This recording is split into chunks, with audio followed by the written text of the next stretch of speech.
Okay बच्चों, welcome back. हम लोग बेटा आज आईसी इंजन का लास्ट लेक्चर कर रहे हैं, 16वां लेक्चर। पिछले लेक्चर में हम लोगों ने बेटा 2 स्ट्रोक इंजन और 4 स्ट्रोक इंजन को कंपेयर किया। आज हम लोग करने जा रहे हैं एसआई इंजन, जिसको आप बोलते हैं स्पार्क इग्निशन इंजन, जिसको सामान्य बोलचाल में आप बोलते हैं पेट्रोल इंजन। और दूसरा होता है CI engine, compression ignition engine, जिसको आम बोलचाल में लोग बोलते हैं डीजल इंजन।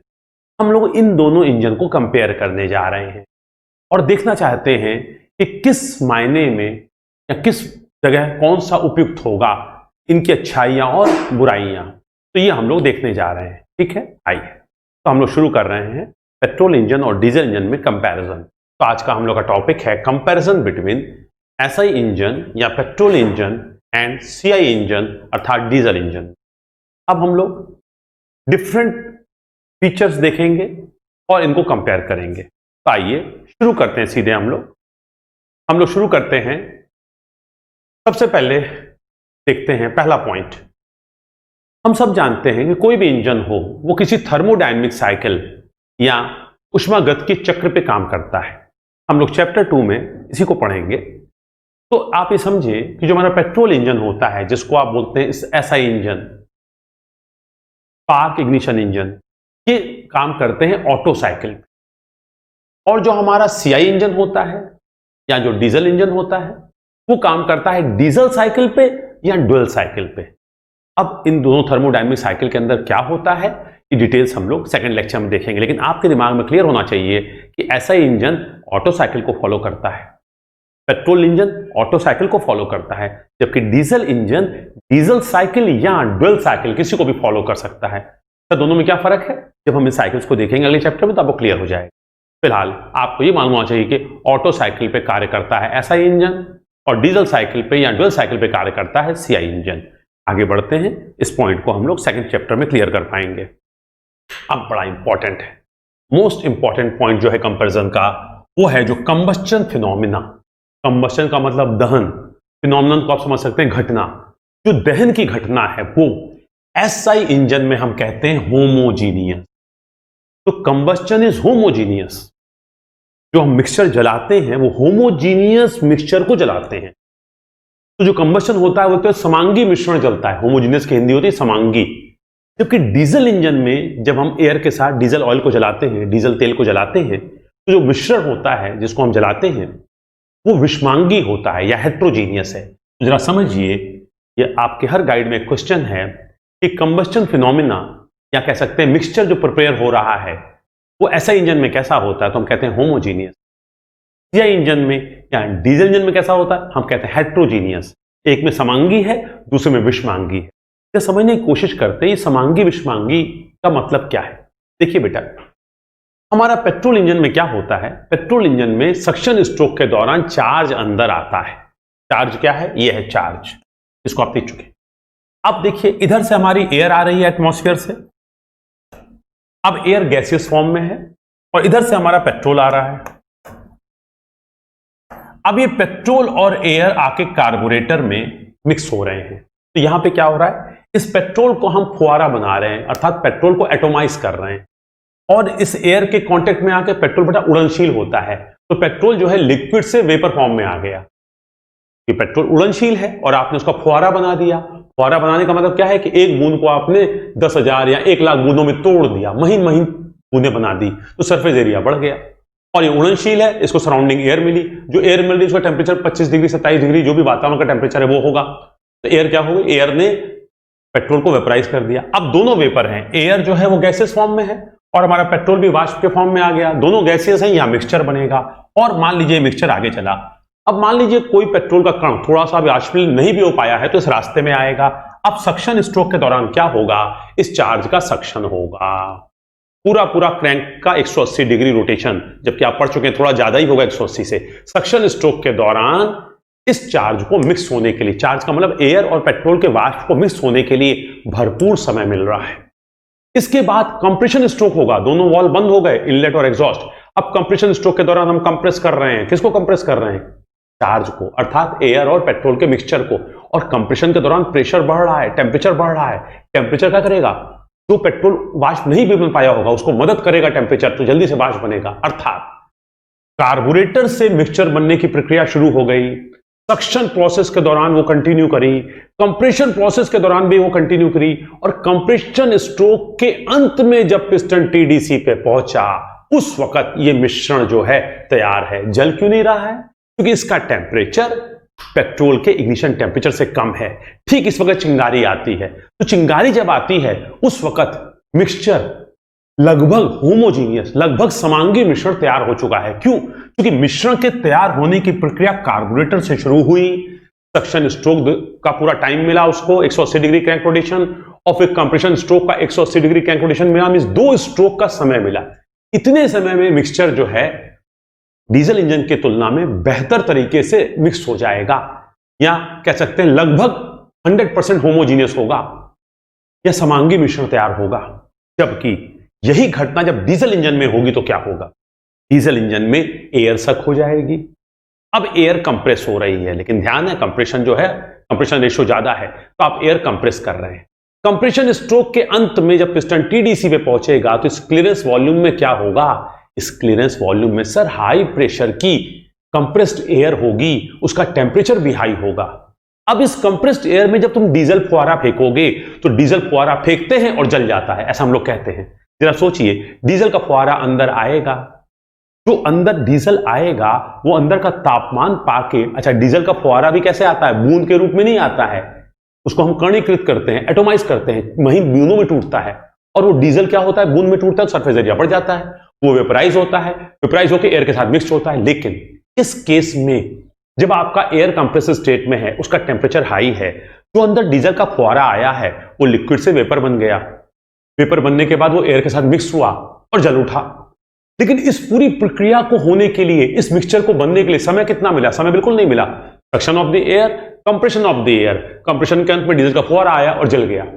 तो वो डीजल जल तो गया, लेकिन क्या हर डीजल के पार्टिकल को जितने एयर मॉलिक्यूल्स चाहिए थे उसके सराउंडिंग में, आजू बाजू, उतने मिल पाए होंगे? नहीं।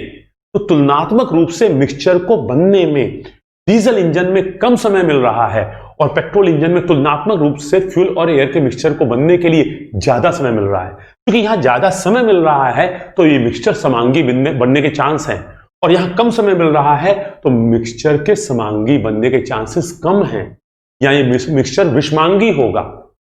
तो अब आप समझ सकते हैं कि ये इससे आगे 1-2 पॉइंट, बहुत महत्वपूर्ण पॉइंट जो डीजल इंजन के हैं, वो भी सॉल्व होने जा रहे हैं। तो ये समांगी मिश्रण है और ये विषमांगी मिश्रण है। जरा इसको आप समझ सकते हैं बड़े अच्छे तरह से। जब हम लोग का पेट वगैरह खराब होता है तो डॉक्टर क्या कहता है? भाई इनको खिचड़ी देना।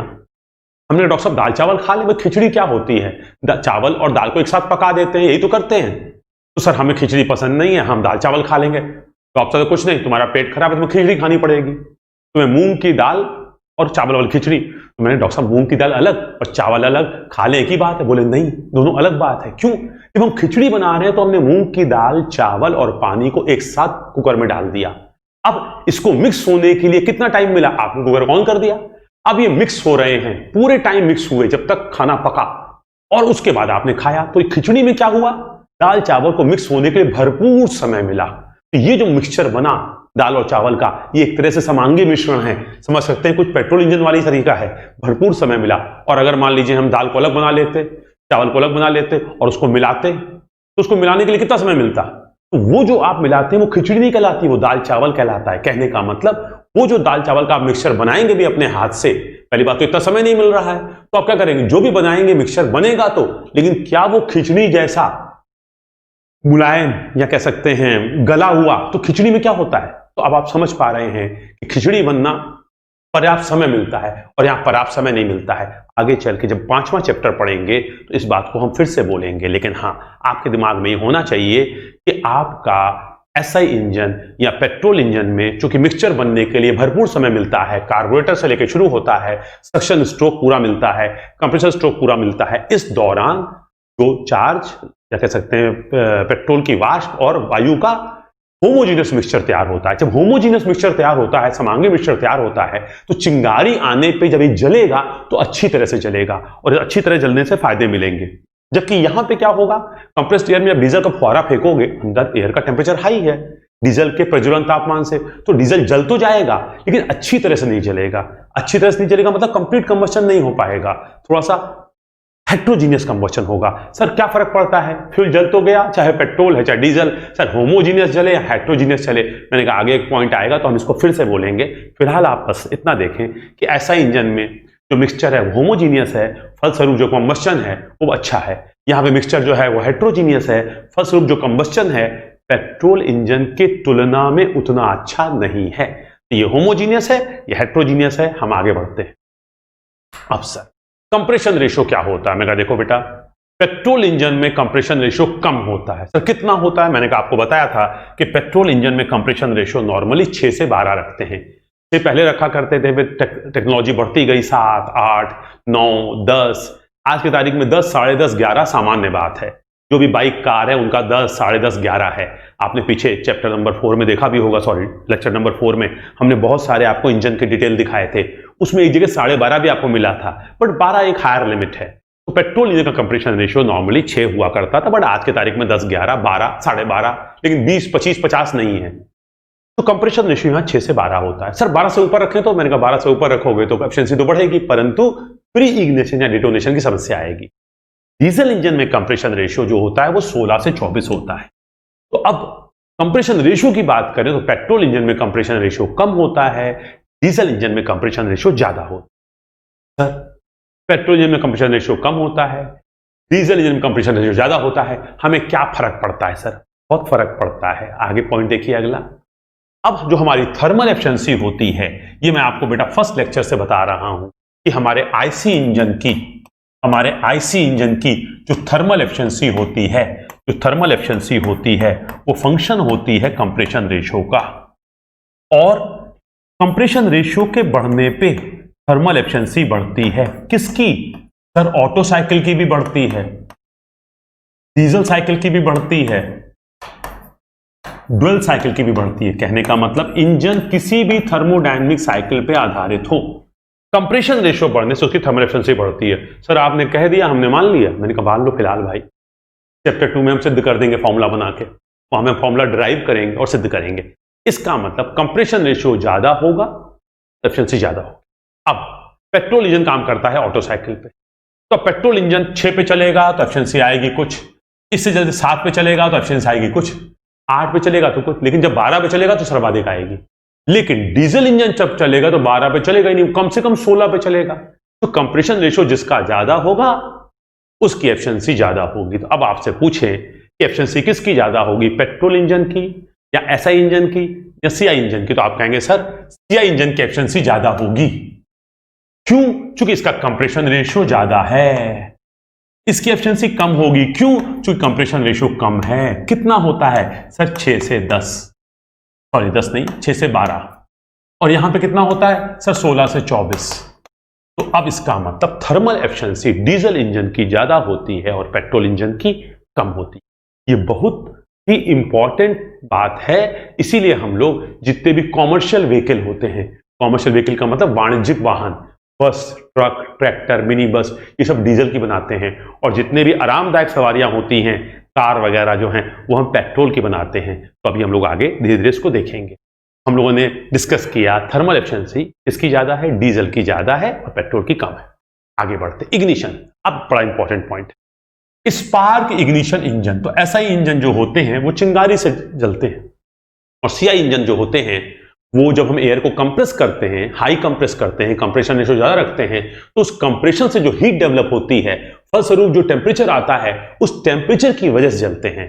तो हम लोग बोलते हैं इग्निशन के हिसाब से एसआई इंजन का मतलब स्पार्क इग्निशन और सीआई इंजन का मतलब कंप्रेशन इग्निशन। अब सर एसआई इंजन में या स्पार्क इग्निशन में सर पेट्रोल आएगा? मैंने कहा बिल्कुल आएगा।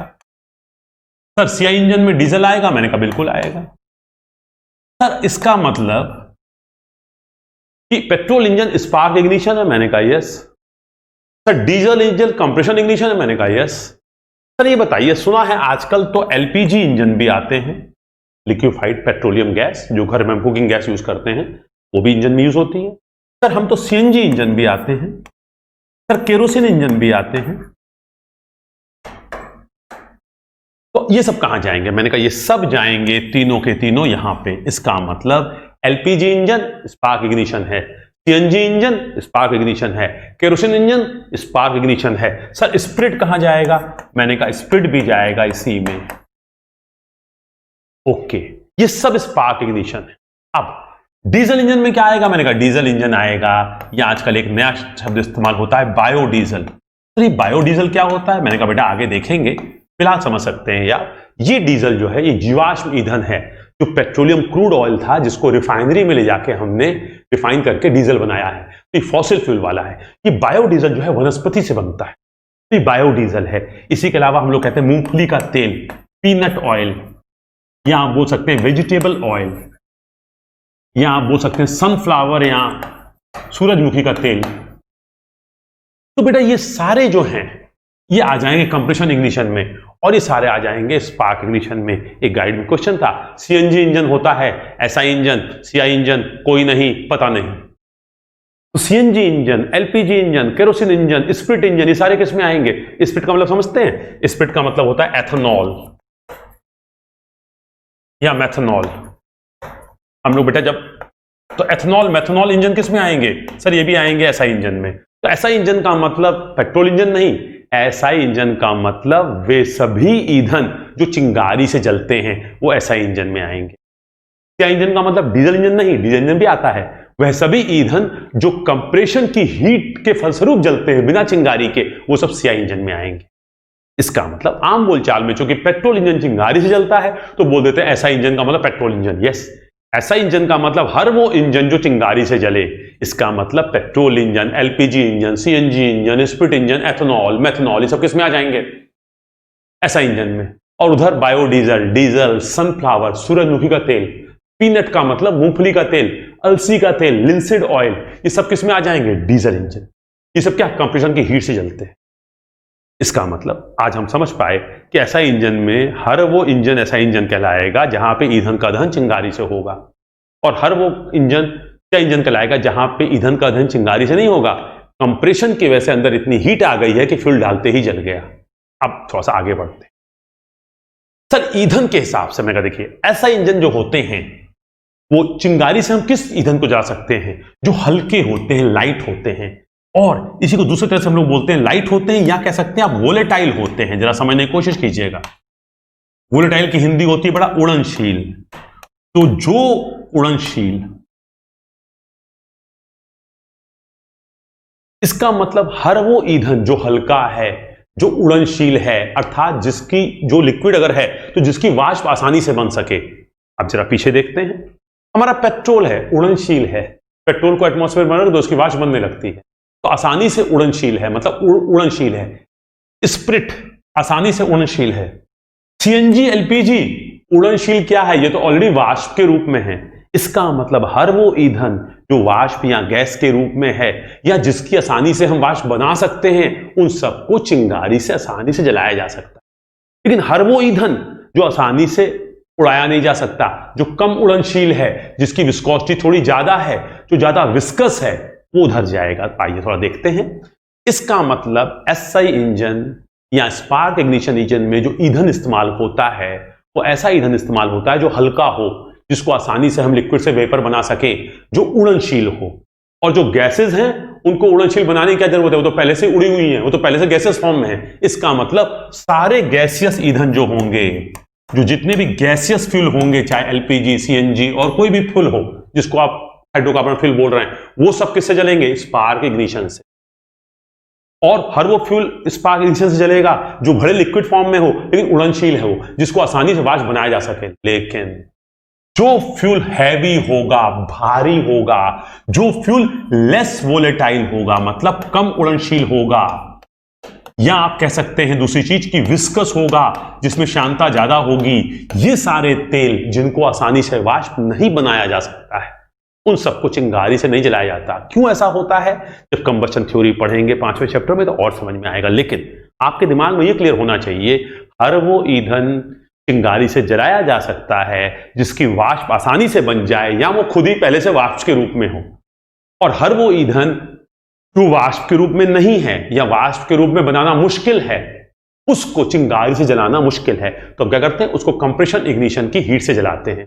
इसका मतलब कि आपका हर वो जिसमें विस्कोसिटी ज्यादा होगी, diesel oil, sunflower oil, peanut oil, linseed oil, ये सब किस में जाएंगे? CI engine. और इधर बाकी कितने आएंगे? SI engine. तो बेटा ये दो पॉइंट्स जो हैं, एसआई इंजन में कौन आएगा, सीआई इंजन में कौन आएगा, कौन से फ्यूल है जो एसआई इंजन के लिए उपयुक्त हैं, कौन से फ्यूल है जो सीआई इंजन के लिए उपयुक्त हैं, इसको मैंने डिस्कस किया, जो कि शायद हमारी अभी तक की पढ़ाई में इतना खुल के डिस्कस नहीं हुआ था, मैंने पहली बार किया। आई इसके बाद फ्लाई व्हील। अब बेटा देखिए, हमारा पेट्रोल इंजन है, हमारा डीजल इंजन है। मान लीजिए 100 किलोवाट का पेट्रोल इंजन है, तो कंप्रेशन रेशियो क्या होगा? 6 से 10, 6 से 12 के बीच में कुछ होगा। लेकिन अगर 100 किलोवाट का डीजल इंजन है तो कंप्रेशन रेशियो क्या होगा? सर 16 से 24 के बीच में होगा। अब अगर कंप्रेशन रेशियो ज्यादा है तो अंदर प्रेशर ज्यादा होगा, अंदर प्रेशर ज्यादा है तो कंबस्शन के बाद भी प्रेशर ज्यादा होगा। उस प्रेशर को झेलने के लिए इंजन की दीवार मोटी मोटी बनानी पड़ेगी, जो थिकनेस होगी वो मोटी ज्यादा होगी। अब उसी हिसाब से इंजन भारी हो जाएगा। जब इंजन भारी हो जाएगा तो पिस्टन, कनेक्टिंग रॉड, क्रैंकशाफ्ट सब भारी हो जाएगा, तो फ्लाईव्हील भी क्या हो जाएगी? हैवी हो जाएगी। तो कौन सा इंजन हैवी होगा? कौन सा इंजन का वजन ज्यादा होगा? डीजल इंजन का। क्यों होगा? क्योंकि कंप्रेशन रेशियो ज्यादा है। कंप्रेशन रेशियो ज्यादा होने से क्या होगा? सर उस कंप्रेशन रेशियो में जब कंबस्शन कराएंगे तो अंदर जो प्रेशर डेवलप होगा वो और ज्यादा होगा। फलस्वरूप उस प्रेशर को झेलने के लिए जो सिलेंडर है उसकी दीवार मोटी बनानी पड़ेगी। दीवार जब मोटी होगी तो मटेरियल ज्यादा लगेगा, मटेरियल ज्यादा लगेगा तो मानी बात है कि उसका वजन ज्यादा हो जाएगा। क्योंकि डीजल जब भारी होते हैं तो उसकी फ्लाईव्हील भी कंपैरेटिवली भारी होती है, क्योंकि फ्लाईव्हील करती क्या है? उस इंजन को चलाने के लिए ताकत देती है। तो अगर इंजन भारी है तो उसके लिए फ्लाईव्हील भी भारी जरूरत पड़ेगी। तो सीआई इंजन की फ्लाईव्हील भारी होती है, एसआई इंजन की फ्लाईव्हील लाइट होती है। पीछे पड़ चुके हैं, 4 स्ट्रोक इंजन की फ्लाईव्हील भारी होती है, 2 स्ट्रोक इंजन की फ्लाईव्हील हल्की होती है। एक आंसर अभी बाकी है, सिंगल सिलेंडर, मल्टी सिलेंडर, वो आगे आएगा। तो हम लोगों ने फ्लाईव्हील को भी देख लिया। अब आगे बढ़ते हैं, वाइब्रेशन एंड नॉइज। वाइब्रेशन का मतलब होता है बेटा कंपन, और नॉइज का मतलब होता है शोर या आवाज। अब नॉइज एंड वाइब्रेशन किसमें ज्यादा किसमें कम? अब हमारी कहानी वही शुरू वाली आ गई। ये इस बात पे निर्भर करता है कि जो फ्यूल है वो जलाया आपने, जब आपने फ्यूल जलाया तो उसका जो जलना है या जो कंबस्शन प्रक्रिया है वो स्मूथ है, कंबस्शन प्रक्रिया स्मूथ है या रफ है? स्मूथ का मतलब समझते हैं, तारतम्य में है, स्मूथनेस है, रफनेस नहीं है। अगर हम यहां पे बात करें तो यहां पे क्या है? ये स्मूथ है और ये क्या है? रफ है। तो ये स्मूथनेस है। तो जब हमारा मिक्सचर होमोजीनियस होगा, इसमें फर्क कैसे मालूम करें? कंबस्शन प्रोसेस होमोजीनियस होता है किसका? एसआई इंजन का, अर्थात एक तरह से आम बोलचाल में पेट्रोल इंजन का, सीएनजी इंजन का, एलपीजी इंजन का, केरोसिन इंजन का, एथेनॉल मेथनॉल इंजन का, इस सब का कंबस्शन प्रोसेस जो होता है वो होमोजीनियस होता है। इसमें जो फ्यूल है वो बड़े स्मूथली जलता है, आराम से रिदम में जलता है, अर्थात चूंकि मिक्सचर समांगी होता है और वहां पे जो मिक्सचर होता है विषमांगी होता है। तो विषमांगी मिक्सचर होता है तो रुक रुक के जलता है, झटके दे देके, तो इसकी जो है रफ। अब हम लोग जो कंबस्शन प्रक्रिया है इसकी स्मूथ है और इसकी रफ है, तो किसमें कंपन ज्यादा होगा? जहां पे फ्यूल ये रफ है और फ्यूल ये क्या है? Smooth combustion. तो इसका मतलब होमोजीनियस मिक्सचर जो है वो स्मूथली जलता है। जब स्मूथली जलेगा तो कंपन भी कम होगा, हल्ला भी कम करेगा, और जब स्मूथली नहीं जलेगा तो हल्ला भी ज्यादा करेगा और कंपन भी ज्यादा करेगा। तो डीजल इंजन जो है वो नॉइजी होते हैं और साथ ही साथ कंपन भी ज्यादा करते हैं। यहां पे वो नॉइस एग्जॉस्ट से रिलेटेड नहीं है, यहां पे नॉइस कंबस्शन से रिलेटेड है, क्योंकि इसका कंबस्शन हेट्रोजीनियस है तो वाइब्रेशन भी ज्यादा होते हैं और इंजन की आवाज भी ज्यादा होती है। नॉइस कंबस्शन में नॉइस भी ज्यादा होती है। इसका मतलब हम लोग कहते हैं, सपोज कीजिए 2 कारें हैं, एक पेट्रोल इंजन एक डीजल इंजन से चल रही है। आपको मान लिया इलाहाबाद से लखनऊ जाना है और बारात में गए आप और दोनों नई कारें खड़ी हैं एकदम, एक पेट्रोल की कार है एक डीजल कार है। तो आप किस में बैठेंगे? किराया तो आपको देना नहीं है। जब किराया नहीं देना है तो आप चुपचाप बैठ जाइए पेट्रोल इंजन में। क्यों सर? दोनों नई गाड़ियां हैं, कहीं बैठ जाए। मैंने कहा आप चाहे बैठ जाइए, लेकिन जब दोनों गाड़ियां चलेंगी तो समझेंगे, जब पेट्रोल इंजन चलेगा तो जो इंजन में पावर डेवलप होगी वो स्मूथली डेवलप होगी, और जब डीजल इंजन चलेगा जो पावर डेवलप होगी वो थोड़ी रफ होगी। तो इसका मतलब इंजन की जो कंपन है उसकी वजह से जो आपकी यात्रा होगी डीजल इंजन में थोड़ी कम आरामदायक होगी as compare to petrol engine के। तो पेट्रोल इंजन की जो गाड़ियां होती हैं उनकी राइड मतलब उसकी सवारी, उसकी यात्रा की राइड स्मूथ मानी जाती है, कंफर्टेबल मानी जाती है। और डीजल इंजन की यात्रा थोड़ी सी रफ मानी जाती है। इंजन चलेगा तो थोड़ा सा खड़खड़ाहट करे, खड़खड़ाहट मतलब ऐसा नहीं, वाइब्रेशन करेगा, कंपन करेगा, तो थोड़ा सा आप अंदर बैठेंगे तो आपको लगेगा थोड़ा सा कंपन है। और इंजन के केबिन के अंदर जहां बैठे शीशा चढ़ा के एसी चला के थोड़ी आवाज भी आएगी, और पेट्रोल इंजन में तुलनात्मक रूप से कम आएगी। ये एक बहुत बड़ा फैक्टर होता है पेट्रोल इंजन और डीजल इंजन की जो राइड ऑफ क्वालिटी है, जो यात्रा के दौरान जो आराम होता है। तो पेट्रोल इंजन एक आरामदायक सवारी प्रदान करता है, डीजल इंजन आरामदायक सवारी प्रदान नहीं करता, लेकिन थर्मली एफिशिएंट होता है। थर्मली एफिशिएंट होने से लागत कम आती है। तो आपका जो माल भाड़ा पहुंचाना है, सामान पहुंचाया जाएगा, उसके अंदर ट्रक होगा और ट्रक डीजल इंजन होगा। तो ड्राइवर को यहाँ पीछे जो आलू भरा है या सब्जी भाजी है या गेहूं चावल है, तो गेहूं चावल को आराम से पहुंचाएं या गेहूं चावल थोड़ा सा कंपन से आए, कोई फर्क नहीं पड़ता। तो डीजल इंजन की क्वालिटी जो आप कह सकते हैं, सवारी कह लीजिए, वो थोड़ी रफ है, क्योंकि कंबस्टन हेट्रोजीनियस है। हेट्रोजीनियस होने से कंपन और आवाज ज्यादा होगी। तो मैंने इस पॉइंट को एक्सप्लेन करने की कोशिश की। कहीं ना कहीं ये जोड़ रहा है आपके होमोजीनियस और हेट्रोजीनियस से, और ये क्या है मैंने पीछे डिटेल में समझाया। आगे बढ़ते हैं। अब स्पीड, बेटा देखिए आगे चलकर वो देखेंगे कि जो आरपीएम होता है, अगर आरपीएम ज्यादा हो तो इंजन से हम ज्यादा पावर पा सकते हैं। लेकिन साथ ही साथ हम लोग टीओन में पढ़ते हैं एक चीज, बैलेंसिंग। अब बेटा अगर कोई इंजन हैवी है तो सीआई इंजन क्या होते हैं, तुलनात्मक रूप से हैवी होते हैं, और ऐसा इंजन तुलनात्मक रूप से हल्के होते हैं। क्यों सर? अगर सेम पावर आउटपुट के लिए लाइट इंजन क्यों होता है? क्योंकि कंप्रेशन रेशियो कम होता है। कंप्रेशन रेशियो कम है, दीवार कम मोटी होती है। वहां कंप्रेशन रेशियो ज्यादा है तो दीवार ज्यादा मोटी होती है। तो जो इंजन हैवी होगा उसको हाई आरपीएम चलाने पे बैलेंसिंग की प्रॉब्लम आएगी। तो पेट्रोल इंजन जो है वो हाई आरपीएम पे चलाए जा सकते हैं। क्यों पेट्रोल इंजन हाई आरपीएम पे चलाए जा सकते हैं? उसका और हाई आरपीएम से क्या फायदा होता है? ज्यादा पावर मिलती है। तो आरपीएम हाई होगा तो 100 सीसी का इंजन ज्यादा पावर देगा। मैंने कहा यस, हर चैप्टर में हम दिखाएंगे। दोनों 100 सीसी के इंजन है, एक 3000 आरपीएम पे चल रहा है और दूसरा 100 सीसी का इंजन है बट 5000 आरपीएम पे चल रहा है। जो 5000 आरपीएम पे चलेगा वो ज्यादा पावर देगा। और ज्यादा आरपीएम पे किसको चला सकते हैं? जो हल्का हो। हल्के को, अगर हल्का व्यक्ति है तो दौड़ जाएगा, और जब हम मोटे थे 130 केजी के थे तो हमको दौड़ाओ दो तो 50 मीटर चलेंगे गिर पड़ेंगे। तो हल्का इंजन हाई आरपीएम पे दौड़ाया जा सकता है, बैलेंसिंग की भी प्रॉब्लम नहीं आएगी। लेकिन भारी इंजन को हाई आरपीएम पे नहीं दौड़ा सकते। तो which engine can be run on a faster speed से, जिसका आरपीएम ज्यादा होता है, जो हल्का होता है। हल्का होता है पेट्रोल इंजन, ऐसा इंजन उसका आरपीएम ज्यादा रखा जा सकता है। तुलनात्मक रूप से सीआई इंजन उससे भारी होता है, तो उसको उतने आरपीएम पे चलाएंगे तो दिक्कत आ जाएगी। कौन सी दिक्कत आएगी? बैलेंसिंग की दिक्कत आएगी। आगे बढ़े। अब पावर टू वेट रेशियो जुड़ गया। देखिए अब एक चीज होती है पावर, एक चीज होती है वेट। अभी पीछे मैंने बताया कि पावर बढ़ेगी, कब बढ़ेगी?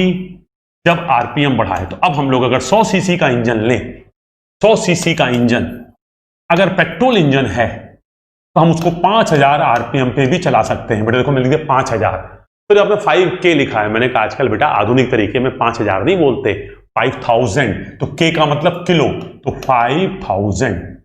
तो पेट्रोल इंजन चलेगा 5000 आरपीएम पे आराम से, हल्का है। लेकिन अगर 5000 आरपीएम पे डीजल इंजन को चलाओगे तो मुश्किल आएगी। तो आप क्या करोगे? 4000 पे चलाओगे, 3000 पे चलाओगे। तो डीजल इंजन किस पे चलाओगे? 3000 पे। तो अब अगर दोनों 100 सीसी के इंजन हैं, आपने पेट्रोल को चलाया 5000 आरपीएम पे, डीजल को चलाया 4000 आरपीएम पे, तो पावर कौन ज्यादा देगा? पेट्रोल इंजन ज्यादा पावर देगा, क्योंकि हल्का है, हाई आरपीएम पे चला रहे हो। और पेट्रोल इंजन हल्का है, हाई आरपीएम पे चला रहे हो, और उसका वजन भी कम है। अगर दोनों का वजन सेम होता, पावर बढ़ने से power to weight ratio petrol का बढ़ गया। लेकिन मजेदार बात क्या है? तुलनात्मक रूप से वजन देखोगे तो इसका वजन कम है। तो सोने पे सुहागा सर, पावर ज्यादा वेट कम। इसका मतलब समझ रहे हैं? पावर ज्यादा वेट कम, तो ऐसा इंजन का power to weight ratio high होता है, इसका power to weight ratio low होता है। सर इससे क्या फर्क पड़ता है? मैंने कहा ये, अगर आपको एक रेसिंग बाइक बनानी है, या आपको एक रेसिंग बाइक बनानी है या रेसिंग कार बनानी है, तो बताइए रेसिंग बाइक या कार का इंजन आप कैसा लेंगे? सर रेस करना है, हमें स्पीड से दौड़ना है, तो हमारा खुद का वजन कम होना चाहिए ताकि एक्सेलरेशन मिले, त्वरण मिले हम, और वजन हमारा कम हो। तो आप क्या करेंगे? ऐसा इंजन लेंगे जिसकी पावर ज्यादा हो और वेट कम हो। किसका पावर? तो जितनी भी रेसिंग कार होती हैं, जितनी भी रेसिंग बाइक होती हैं, डीजल नहीं होती, पेट्रोल होती है। सर तब अगर पेट्रोल का बनाएंगे तो थर्मल एफिशिएंसी कम होगी। मैंने कहा जो रेस जीत रहा है ना, उसके ऊपर करोड़ों रुपए का दांव लगा रहता है, तो उसको चिंता नहीं कि 1 लीटर पेट्रोल में कितनी चली, पेट्रोल कितना भी जले नो प्रॉब्लम, हमें रेस जीतनी है। तो इसका मतलब racing car, racing bike petrol engine से बनती है, पेट्रोल इंजन की बनाई जाती है। और ऐसा क्यों? क्योंकि उसका पावर टू वेट रेशियो ज्यादा होता है। पावर टू वेट रेशियो ज्यादा क्यों होता है सर? पावर ज्यादा इसलिए होती है कि उसको हाई आरपीएम पे चलाते हैं। हाई आरपीएम पे उसको चला, डीजल को भी चलाओ सर, डीजल भारी है, उस आरपीएम पे चलाने में दिक्कत आएगी। और वेट कम क्यों होता है सर? कंप्रेशन रेशियो कम है तो दीवार की मोटाई कम है। तो power to weight ratio petrol engine का ज्यादा होता है। पेट्रोल इंजन हम बोल रहे हैं, ऐसा इंजन का ज्यादा होता है, इसीलिए हम रेसिंग कार वगैरह में इसको यूज करते हैं। तो पावर टू वेट रेशियो किसी भी ऑटोमोबाइल के लिए एक इंपॉर्टेंट फैक्टर है, और रेसिंग में तो और महत्वपूर्ण हो जाता है। आइए अब बात आई इनिशियल कॉस्ट, प्रारंभिक लागत। देखिए पेट्रोल इंजन में कंप्रेशन रेशियो कम है तो उसके बनावट में जो दीवारें होंगी वो कम मोटी होंगी। दीवारें कम मोटी होंगी तो मानी बात है जो हमारा इंजन में मटेरियल लगेगा वो कम होगा, कॉस्ट कम आएगी। इनिशियल कॉस्ट कम होती है पेट्रोल इंजन की, ये एक फायदे की बात है। लेकिन पेट्रोल इंजन की थर्मल एफिशिएंसी जो है वो कम होती है। अगर थर्मल एफिशिएंसी कम है, थर्मल एफिशिएंसी कम होती है, इसका मतलब पेट्रोल इंजन की थर्मल एफिशिएंसी कम होती है, इसका मतलब कि सर उसकी रनिंग कॉस्ट, या इसी को हम लोगों ने कल बात की थी बेटा, ऑपरेटिंग कॉस्ट, परिचालन व्यय ज्यादा होगा। तो पेट्रोल इंजन की रनिंग कॉस्ट या परिचालन व्यय ज्यादा है। इसका मतलब हम कभी भी ट्रक पेट्रोल इंजन की नहीं बनाएंगे। सर पेट्रोल इंजन की बनाइए तो ड्राइवर को आराम रहेगा, जो इंजन चलेगा उसमें कंपन और वाइब्रेशन नहीं होगा। मैंने कहा ड्राइवर तो इतनी तेज गाना बजाता वो चलता है कि रास्ते में कंपन कर देता है वो, तो ड्राइवर को बहुत आराम की जरूरत नहीं है। हमारा उद्देश्य है कि जब इस ट्रक से हम दिल्ली से लेके हावड़ा या दिल्ली से लेके कोलकाता जिसको आप लोग बोलते हैं वहां तक सामान लेके जाएं, तो हमारे इंजन में जो ईंधन लगे या हमारा जो माइलेज हो या हमारी थर्मल एफिशिएंसी हो वो ज्यादा हो, ताकि माल का भाड़ा कम लगे। जितने भी कॉमर्शियल व्हीकल होते हैं, वाणिज्यिक वाहन, बस, टेम्पो, ट्रैक्टर, ट्रक, ये सब बनाए जाते हैं डीजल इंजन से। क्योंकि जितनी आरामदायक सवारी होती है, हमारे प्रधानमंत्री जी या आपके अमेरिका के प्रधानमंत्री जी जिस कार पे चलते हैं वो कार क्या डीजल की होती? नहीं सर, वो पेट्रोल की होती है। क्यों? क्योंकि वहां पे आरामदायक सवारी चाहिए। जहां पे भी कंफर्ट इन्वॉल्व होगा वहां पेट्रोल इंजन, जहां पे भी माइलेज या एफिशिएंसी इन्वॉल्व होगी वहां पे डीजल इंजन। तो आइए, रनिंग कॉस्ट किसकी ज्यादा होती है? पेट्रोल इंजन की। तो इसका मतलब पेट्रोल इंजन यहां पे हार गया। अब डीजल इंजन महंगे क्यों होते हैं? उसकी प्रारंभिक लागत ज्यादा क्यों होती है? क्योंकि दीवार मोटी होती है तो मटेरियल ज्यादा लगता है, इसका मतलब वो फ्लाईव्हील भी भारी बनती है। तो डीजल इंजन की प्रारंभिक लागत ज्यादा होती है, परंतु इसकी रनिंग कॉस्ट कम होती है। चलते वक्त ये कम ईंधन खाते हैं। कम ईंधन खाने का मतलब है उतने ही तेल में उतनी हीट से ज्यादा चलते हैं, मतलब एक तरह से आप कह सकते हैं माइलेज ज्यादा देते हैं। और मेंटेनेंस कॉस्ट जो अनुरक्षण है बेटा, डीजल इंजन में जो हमारा फ्यूल पंप होता है और जो हमारा एटोमाइजर होता है उसको मेंटेनेंस में खर्चा थोड़ा ज्यादा लगता है। इसका मतलब डीजल इंजन की सिर्फ एक अच्छाई है कि इसकी ऑपरेटिंग कॉस्ट या परिचालन व्यय कम है, जबकि इसकी इनिशियल कॉस्ट भी ज्यादा है, मेंटेनेंस कॉस्ट भी ज्यादा है। जबकि हमारे पेट्रोल इंजन की खूबी यह है कि इसकी इनिशियल कॉस्ट कम है, इसकी मेंटेनेंस कॉस्ट भी कम है, परंतु इसका परिचालन व्यय ज्यादा है। तो अब आपको समझ में आ रहा है कि डीजल इंजन की रनिंग कॉस्ट कम है लेकिन इनिशियल कॉस्ट और मेंटेनेंस कॉस्ट ज्यादा है। और बाकी आपने पेट्रोल की भी देखा। तो हम लोगों ने बेटा पेट्रोल इंजन और डीजल इंजन, या आम बोलचाल में तो बोलते हैं पेट्रोल डीजल, वरना अब आप समझ गए एसआई इंजन और सीआई इंजन को कंपेयर किया। अगर हम आपसे कहें सीएनजी इंजन को किस में आ गया? एसआई इंजन में। और सनफ्लावर ऑयल इंजन को, मतलब सूरजमुखी के तेल से चलने वाले इंजन को, इन दोनों को कंपेयर कीजिए। शायद सूरजमुखी का तेल डीजल इंजन की तरह, सीआई इंजन ये चलने वाला आपका, बोला मैंने सीएनजी चलने वाला इंजन, एसआई इंजन कंपेयर कर दीजिए। हमने एसआई इंजन और सीआई इंजन को कंपेयर किया। आम बोलचाल में बोलिए तो पेट्रोल इंजन और डीजल इंजन को कंपेयर किया। लेकिन आज के ज्ञान को जोड़ लीजिए तो हमने सीएनजी और सनफ्लावर को कंपेयर किया, हमने एलपीजी और लिंसेड ऑयल या अलसी के तेल को कंपेयर किया, हमने यहाँ पे एथेनॉल मेथनॉल को कंपेयर किया बायोडीजल से, या हमने पेट्रोल कंपेयर किया डीजल से। सारी एक बात है। आइए आगे बढ़ते हैं थोड़ा। अब बेटा ये सारे पॉइंट्स यहां लिखे हैं, मैंने समराइज कर दिया। अब इस होमोजीनियस मिक्सचर होने से फायदा क्या हो रहा है देख रहे हैं। होमोजीनियस मिक्सचर है तो वाइब्रेशन नॉइस लो है, यहां पे हेट्रोजीनियस मिक्सचर है तो वाइब्रेशन नॉइस हैवी है। कंप्रेशन रेशियो यहां पे लो है तो कंप्रेशन रेशियो लो है तो थर्मल एफिशिएंसी लो है, क्योंकि थर्मल एफिशिएंसी कंप्रेशन रेशियो पे निर्भर करती है। यहां पे कंप्रेशन रेशियो हाई है तो थर्मल एफिशिएंसी हाई है। ये ऑटो साइकिल पे चलेंगे, ये डीजल या ड्यूल पे चलेंगे। अब यहां पे इग्निशन चिंगारी से होगा, यहां इग्निशन कंप्रेशन की हीट से होगा। चिंगारी से किसको जला सकते हैं? हल्के तेल को, वोलेटाइल तेल को, उड़नशील तेल को, या जो गैसेस फॉर्म में ऑलरेडी हो। लेकिन जो तेल हल्के नहीं है, थोड़े भारी हैं, जिनकी डेंसिटी थोड़ी ज्यादा है, जिनकी विस्कोसिटी ज्यादा है, जिनको आसानी से उड़ाया नहीं जा सकता, जो गैसेस फॉर्म में आसानी से नहीं आएंगे, उनको कैसे जलाते हैं? कंप्रेशन की हीट से। तो ये सारी बातें बेटा डिस्कस हो गई। किसको हाई आरपीएम में चला सकते हैं? जो हल्का है। कौन सा हल्का है? Petrol engine. तो आरपीएम हाई होगा। हाई आरपीएम से क्या होगा? ज्यादा पावर मिलेगी। सारी बातें डिस्कस हो गई। अब आगे बढ़ते हैं। अब बेटा पावर टू वेट रेशियो, सारी बातें हम लोग डिस्कस कर ली, हम आगे चलते हैं। अब बेटा हम लोग पेट्रोल इंजन का फायदा क्या है? Low initial cost, low initial cost, light in weight, इसलिए इनिशियल कॉस्ट कम है। हल्की फ्लाईव्हील है, इनिशियल कॉस्ट कम है। हाई आरपीएम पे चला सकते हैं, इससे क्या हो जाएगा? अगर स्वेप्ट वॉल्यूम सेम है तो आपको ज्यादा पावर मिलेगी। अब सोचिए, पावर ज्यादा हो गई पेट्रोल इंजन की, वेट कम हो गया, तो पावर टू वेट रेशियो क्या हो गया? हाई हो गया। वाइब्रेशन और नॉइस क्या होगी? कम होगी। क्यों ऐसा होगा? क्योंकि सर यहां पे होमोजीनियस मिक्सचर है, और होमोजीनियस मिक्सचर को जब जलाते हैं, समांगी मिश्रण को, तो बढ़िया तरह से जलता है। सारी बातें डिस्कस हो गई। तो सर हर जगह तो पेट्रोल इंजन अच्छा है, डीजल कोई फायदा नहीं है? बिल्कुल फायदा है, क्योंकि ये सारे फायदे हैं तो हम इसको यूज करते हैं पैसेंजर व्हीकल में, यात्री सवारी के लिए, वो भी आरामदायक यात्री की सवारी के लिए। और हाई थर्मल एफिशिएंसी, तो इसको हाई थर्मल एफिशिएंसी की वजह से हम लोग यूज करते हैं कॉमर्शियल व्हीकल में। कॉमर्शियल व्हीकल का मतलब होता है वाणिज्यिक वाहन, जैसे ट्रक, बस, ठीक है, या मिनी, वो जो होती है टाटा 407, या इस तरह की जो होती हैं जहां पे सवारी थोक में ले जाते हैं हम लोग, तो वहां पे कहते हैं कि कॉमर्शियल व्हीकल्स, तो वाणिज्यिक वाहन जहां पे किराया कम लगे। ठीक है, तो आगे तो हम लोगों ने बेटा यहां तक की चीज डिस्कस। अब हम लोग अगले टॉपिक पे चलते हैं बेटा, इंजन के कंपोनेंट्स और मटेरियल्स एंड मैन्युफैक्चरिंग प्रोसेस। आइए थोड़ा सा देखें। अब देखिए बेटा, इंजन के जो मेन कंपोनेंट्स हैं, उनका जो मटेरियल होता है और उनको किस मैन्युफैक्चरिंग विधि से बनाते हैं, इसका मैंने टेबल दिया है। लेकिन इसमें मोस्ट इंपॉर्टेंट है आपके 1, 2 और 3। बाकी मैंने आपको दे रखे हैं, एग्जाम में भी यदा कदा पूछे जाते हैं। आपसे कैम भी पूछा गया है, आपसे पूछा गया है कि कैम जो है किस विधि से बनता है। तो मैन्युफैक्चरिंग प्रोसेस में आप पढ़ते हैं कास्टिंग, वेल्डिंग, मतलब कंपोनेंट को बनाने की विधियां, कास्टिंग, वेल्डिंग, फॉर्मिंग, और एक पढ़ते हैं पाउडर मेटलर्जी। तो कैम्स जो होती हैं किस इंजन में होती है? 4 स्ट्रोक इंजन में। पेट्रोल में कि डीजल में? सर दोनों में। ये जो कैम है वो किस विधि से बनती है? ये बनती है कास्टिंग से, या कभी कभी आज के जाने में जो आधुनिक कैम होती हैं, जिनका प्रोफाइल बड़ा स्मूथ होता है या बहुत ही सोफिस्टिकेटेड होता है, वो कैम बनती है पाउडर मेटलर्जी। ये एग्जाम में क्वेश्चन आ चुका है।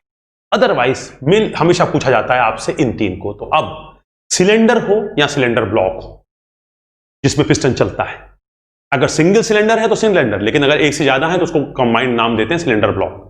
और उसके ऊपर जो हमारा माथा है, जिसमें हमारे वॉल लगते हैं, जिसमें हमारा स्पार्क प्लग लगता है या इंजेक्टर लगता है, उसको बोलते हैं सिलेंडर हेड। तो सिलेंडर हो, सिलेंडर ब्लॉक हो या सिलेंडर हेड हो, ये सब सामान्यतः पहले बनते थे कास्ट आयरन के, आजकल बनने लगे हैं एल्युमिनियम अलॉय के। तो आपको ये बड़ा इंपॉर्टेंट है। तो सिलेंडर, सिलेंडर ब्लॉक और सिलेंडर हेड कास्ट आयरन के बनते थे, आज भी कहीं कहीं बनते हैं, और बनना मोस्टली एल्युमिनियम अलॉय। दोनों में क्या फर्क है आगे देखेंगे। जो हमारा पिस्टन होता है जो रेसिप्रोकेट करता है सिलेंडर के अंदर, सिलेंडर ब्लॉक के अंदर, वो कास्ट आयरन का होता था।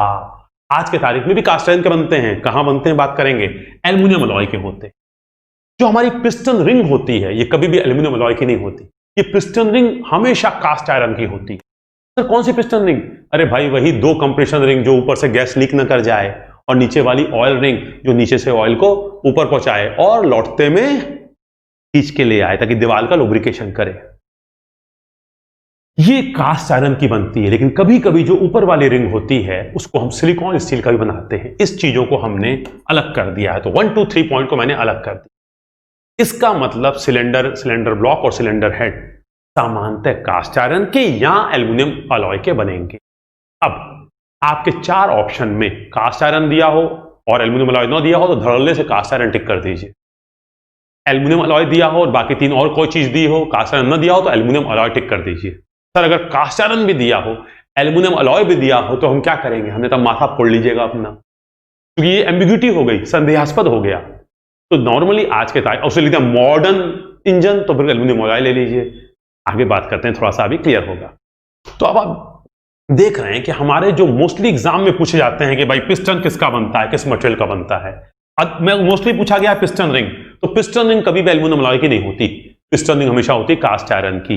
हाँ, आज के तारीख में कभी कभी जो हाई परफॉर्मेंस इंजन होते हैं, अर्थात जो हाई आरपीएम पे चलते हैं, कंप्रेशन बहुत ज्यादा होता है, बहुत ज्यादा पावर डेवलप करते हैं, उनकी जो ऊपर वाली कंप्रेशन रिंग होती है उसके ऊपर बहुत ज्यादा टेम्परेचर का इफेक्ट पड़ता है, तो उसको हम लोग सिलिकॉन स्टील की बनाते हैं या कभी कभी मॉलिब्डेनम मिला देते हैं ताकि उसको टेम्परेचर झेलने की क्षमता आ जाए।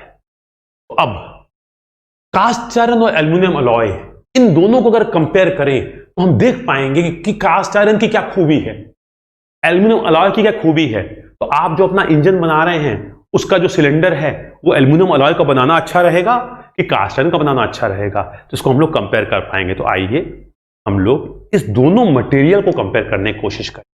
अब बेटा देखिए, इंजन का जो वर्किंग प्रिंसिपल है वो एक तरह से आपके दिमाग में है, तो अब आप अगर चाहेंगे तो आप थोड़ा सा एनालाइज कर पाएंगे और उसके हिसाब से हम लोग को थोड़ा सा पढ़ने में और अच्छा लगेगा। तो 5 से 10 मिनट का समय दीजिए, मैं इसको क्लियर करने की कोशिश करता हूं। एक चीज तो तय हो गई कि ये 3 इंपॉर्टेंट जो कंपोनेंट हैं, इनमें कास्ट आयरन भी यूज होता है और एल्यूमिनियम अलॉय भी यूज होता है। कास्ट आयरन पहले हर जगह इस्तेमाल होता था, लेकिन अब धीरे धीरे एल्यूमिनियम अलॉय को भी हम लोग यूज करने लगे हैं, लेकिन अभी भी कहीं कहीं पे कास्ट आयरन लगाते हैं। कहां पे क्या लगाना चाहिए वो हम लोग खुद डिसाइड कर पाएंगे। आइए अब देखिए बेटा, हम कंपेयर करने जा रहे हैं कि जो हमारे ये इंजन के 3 कंपोनेंट हैं, इनको बनाते वक्त हमारे पास 2 चॉइस है, या तो हम कास्ट आयरन को ले लें या हम एल्यूमिनियम अलॉय को ले लें। तो पहले जरा हम लोग इन दोनों मटेरियल की कुछ इंपॉर्टेंट प्रॉपर्टीज को डिस्कस करें जो हमारे इंजन के हिसाब से महत्वपूर्ण है। मैं आपको मटेरियल साइंस नहीं पढ़ा रहा हूं, मुझे आता भी नहीं है, वो रसर बताएंगे। मैंने अपना रसर से पूछ के, किताबों में देख के कुछ 4 पॉइंट बनाए हैं जिसको मैं आपके साथ डिस्कस करूंगा। सबसे पहले देखिए बेटा, वजन। अब आपने समझा कि जो हमारा सिलेंडर है या सिलेंडर ब्लॉक है उसमें जो पिस्टन चलेगा और जो रिंग होंगे, रिंग का वजन तो बहुत होता नहीं है, तो मेन जो हमारा सिलेंडर है या सिलेंडर ब्लॉक है उसका वजन होता है और उसके अंदर पिस्टन चलता है। तो पिस्टन जितना भारी होगा तो मालूम सेम फोर्स जब लगेगा तो आरपीएम, बेटा सर आप तो ऐसे से हाथ चला रहे हो, बोल रहे हैं आरपीएम। बेटा मैंने कहा ये तेज चलेगा तो क्रैंकशाफ्ट तेज नाचेगा, ये धीरे चलेगा तो क्रैंकशाफ्ट धीरे नाचेगा। तो ये भारी है तो ऐसे आएगा, हल्का है तो ऐसे आएगा, तो हल्का है तो ऐसे आएगा तो आरपीएम ज्यादा, और भारी है तो धीरे से आएगा तो आरपीएम कम। इसका मतलब हमारे सिलेंडर ब्लॉक और सिलेंडर बोलिए या सिलेंडर ब्लॉक बोलिए और पिस्टन का वजन हम चाहते हैं कम होना चाहिए। तो हम चाहते हैं कि हमारा वेट कम हो, और खास करके अगर ये इंजन ऑटोमोबाइल का है। अब ये जनरेटर का डीजल इंजन है, यहीं पे पड़ा हुआ है, इसको नाचना नहीं है, दौड़ना नहीं है, तो ये थोड़ा भारी होगा तो कोई बात नहीं, एक बार ले आके धर देंगे, फिर 25 साल तक यहीं पड़ा रहेगा। तो ये थोड़ा भारी है तो चलेगा, लेकिन ऑटोमोबाइल का इंजन है तो उसको तो हमेशा चलना है, और कहीं वो रेसिंग कार का इंजन है तब तो उसको दौड़ना है 300 किलोमीटर पे, आपके लिए वजन बड़ा महत्वपूर्ण हो जाएगा। तो आप लेकिन वजन कम चाहते हैं तो वेट कम होना चाहिए, डिजायरेबल। अब कास्ट आयरन और एल्यूमिनियम को कंपेयर करोगे तो एल्यूमिनियम जीतेगा। एल्यूमिनियम अलॉय, एल्यूमिनियम की बात नहीं हो रही बेटा, प्योर एल्यूमिनियम तो कहीं यूज ही नहीं कर सकते आप, तो बहुत सॉफ्ट होता है। एल्यूमिनियम अलॉय का वजन तुलनात्मक रूप से कम होगा, तो अगर वेट की बात करें तो एल्यूमिनियम अलॉय एडवांटेज देता है कि इसका वेट कम है सेम सामर्थ्य के लिए। अब कास्ट आयरन की तुलना में आज के तारीख में जो आधुनिक इंजन है वो सब एल्यूमिनियम अलॉय के बनाए जाते हैं, लेकिन आज भी अगर कोई स्टेशनरी इंजन है जिसको रख के पावर पैदा करनी है, जिसको उठा के दौड़ाना नहीं है, जिसको रेसिंग में भाग नहीं लेना है, तो अगर बाकी पैरामीटर्स में कास्ट आयरन अच्छा है तो हम यहां लगा सकते हैं। तो अभी भी जो हैवी इंजन्स होते हैं, जनरेटर सेट होते हैं, जो बड़े बड़े जनरेटर्स होते हैं, उसका जो डीजल इंजन होता है उसमें कास्ट आयरन के ब्लॉक होते हैं। तो वजन के हिसाब से एल्यूमिनियम अलॉय के हल्के होते हैं। डिजायरेबल क्या है? वेट लो। अब आई स्ट्रेंथ, स्ट्रेंथ में मजबूती या सामर्थ्य, तो एल्यूमिनियम अलॉय में उतनी सामर्थ्य नहीं मिल पाती जितनी कास्ट आयरन में मिलती। तब आपको डीजल इंजन आपने खरीदा है, 250 kVA का है, ये 25 साल चलाना है आपको, तो आप क्या चाहेंगे? स्ट्रेंथ ज्यादा हो। तो थोड़ा भारी है, मैंने कौन सा मुझे लेके दौड़ना है उसको, तो कास्ट आयरन का बना दो यार, स्ट्रेंथ मजबूत रहेगी, 25-30 साल चलेगा। तो स्ट्रेंथ क्राइटेरिया पे देखोगे तो स्ट्रेंथ कैसी होनी चाहिए? हाई। कौन जीता? Cast iron. तो स्ट्रेंथ के हिसाब से कास्ट आयरन अच्छा है, वजन के हिसाब से एल्यूमिनियम अलॉय अच्छा है। आगे बढ़ते हैं। वियर रेजिस्टेंस, ये बहुत इंपॉर्टेंट प्रॉपर्टी है बेटा, इसको बोलते हैं वियर रेजिस्टेंस को हम लोग बोलते हैं घिसाव प्रतिरोधी। घिसाव प्रतिरोधी। अब जरा समझिए बेटा, हमारा सिलेंडर है, उस सिलेंडर के अंदर, ये हमारा सिलेंडर है, इस सिलेंडर के अंदर हमारा पिस्टन चलेगा। अब जब पिस्टन चलेगा तो पिस्टन रिंग जो है वो कांटेक्ट में आएगी दीवार के, तो रिंग भी घिसेगी और दीवार भी घिसेगी। तो आप क्या चाहते हैं, कौन सा मटेरियल चाहते हैं जो आसानी से घिस जाए, घिसाव प्रतिरोधी हो या ना हो? अगर सर आसानी से घिस जाएगा तो रिंग भी घिसेगी तो अंदर की तरफ हो जाएगा, मतलब इनर डायमीटर। रिंग घिसेगी तो क्या होगा, उसका डायमीटर कम होता जाएगा, घिसती जाएगी रिंग। और सिलेंडर घिसेगा तो क्या होगा, उसका इनर डायमीटर बढ़ता जाएगा। सिलेंडर घिसेगा तो ऐसे होता जाएगा और रिंग घिसेगी तो ऐसी होती जाएगी, तो गैप क्या हो जाएगा, बढ़ जाएगा। गैप बढ़ जाएगा तो गैस निकल जाएगी, गैस निकल जाएगी तो नुकसान है। तो आप क्या चाहते हैं कि आपका जो सिलेंडर का मटेरियल हो उसमें वियर रेजिस्टेंस या घिसाव प्रतिरोधन क्षमता ज्यादा होगी, कम? सर ज्यादा हो। तो वियर रेजिस्टेंस क्या होना चाहिए, हाई। अब समझिए, जो कास्ट आयरन है उसका वियर रेजिस्टेंस ज्यादा है। और ये कास्ट आयरन भी कौन सा होता है बेटा, जानते हैं? ये होता है आपका कास्ट आयरन, जिसकी बात कर रहे हैं, ग्रे कास्ट आयरन। तो अब बेसिकली यहां पे क्या है, इसका वियर रेजिस्टेंस ज्यादा है तो घिसाव का प्रतिरोध करता है। तो इस मायने से देखेंगे तो कास्ट आयरन जीत गया, एल्यूमिनियम अलॉय हार गया। अब फिर आगे चलते हैं, थर्मल एक्सपेंशन। अब आपको मैंने बताया था जब फ्यूल जलता है तो कंबशन गैसेस मिलती हैं और साथ में एक्सोथर्मिक रिएक्शन है। तो यहां पे जब फ्यूल जलेगा यहां हीट पैदा होगी, फलस्वरूप टेम्परेचर आएगा। उस टेम्परेचर की वजह से ये पिस्टन एक्सपेंड करेगा। पिस्टन और सिलेंडर की दीवार के बीच में थोड़ा सा ही गैप होता है। और जब से आपने पढ़ा है एक चीज हाईस्कूल फिजिक्स में, अल्फा। अल्फा क्या होता है, coefficient of thermal expansion, linear coefficient thermal expansion. ये किसमें होता है, इतना प्रति डिग्री सेंटीग्रेड। मतलब 1 डिग्री सेंटीग्रेड तापमान बढ़ेगा तो इतना फैलेगा, 2 डिग्री सेंटीग्रेड तो इतना। इसका मतलब अगर टेम्परेचर 400 डिग्री बढ़ गया तो अल्फा क्या होना चाहिए, अल्फा ज्यादा होगा तो प्रसार ज्यादा हो जाएगा पिस्टन का। पिस्टन के मटेरियल में प्रसार ज्यादा हो जाएगा तो दीवार पे जाके चिपक जाएगा। आप चाहते हैं सिलेंडर और पिस्टन इन सब का जो अल्फा हो या coefficient of thermal expansion, linear coefficient thermal expansion क्या हो, ज्यादा होगी कम हो? सर कम हो, ताकि उतने ही तापमान में फैलाव कम हो। तो हम चाहते हैं कोफिशिएंट ऑफ थर्मल एक्सपेंशन नो हो।